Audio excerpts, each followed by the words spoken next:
അപ്പം നമ്മളിത് നോക്കാൻ പോകുന്നത് അഗത ക്രിസ്റ്റിയുടെ മിസ് മാപ്പേഴ്സ് സീരീസിലെ സെക്കൻഡ് ലാസ്റ്റ് ആയിട്ട് വരുന്ന സ്ലീപ്പിംഗ് മർഡർ എന്ന് പറയുന്ന പുസ്തകത്തെ പറ്റിയാണ്. ഇതിനുശേഷം മിസ് മാപ്പേഴ്സ് ഫൈനൽ കേസസ് എന്ന് പറയുന്ന ഒരു പുസ്തകം കൂടി ഉണ്ട് എന്നാണ് എൻ്റെ ഒരു അറിവ്.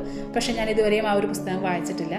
അപ്പോൾ സമയം കളയാതെ ഈ ഒരു പുസ്തകത്തെക്കുറിച്ച് നോക്കാം. മിസ് മാപ്പിൾ സീരീസിലെ ആദ്യ പുസ്തകം തൊട്ട് വായിച്ചു തുടങ്ങിയിട്ടുള്ളവരാണെന്നെങ്കിൽ, അതല്ലെങ്കിൽ മിസ് മാപ്പിൾ എന്ന് പറയുന്ന കഥാപാത്രത്തോട് വല്ലാത്ത തരം ഒരു അറ്റാച്ച്മെന്റ് തോന്നിയിട്ടുള്ളവരാണെന്നെങ്കിൽ ഈ ഒരു പുസ്തകത്തിലേക്ക് വരുമ്പോൾ പുള്ളിക്കാരി വല്ലാതെ ഏജ്ഡ് ആയിട്ടുള്ള നമുക്ക് കാണാൻ പറ്റും.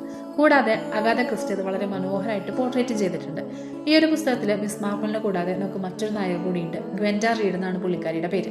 ഗ്വെൻഡ റീഡ് അവളുടെ ആന്റിയുടെ കൂടെ ന്യൂസിലാൻഡിലായിരുന്നു താമസിച്ചിട്ടുണ്ടായിരുന്നത്. വിവാഹശേഷം ഹസ്ബൻഡൊത്ത് ഇംഗ്ലണ്ടിലേക്ക് താമസം മാറാൻ വേണ്ടി അവൾ തീരുമാനിക്കുകയാണ്. അങ്ങനെ പുള്ളിക്കാരി ഇംഗ്ലണ്ടിലെത്തുന്നു. ഹസ്ബൻഡ് വരുന്നതിന് മുമ്പ് ഒരു വീടൊക്കെ സെറ്റാക്കാൻ വേണ്ടി പുള്ളിക്കാരി തീരുമാനിക്കുകയാണ്. അങ്ങനെ വീട് അന്വേഷിച്ച് നടക്കുകയാണ്. ഒടുവിൽ ഒരു വിക്ടോറിയൻ മോഡലുള്ള ഒരു വീട് പുള്ളിക്കാരി കണ്ടെത്തുന്നുണ്ട്.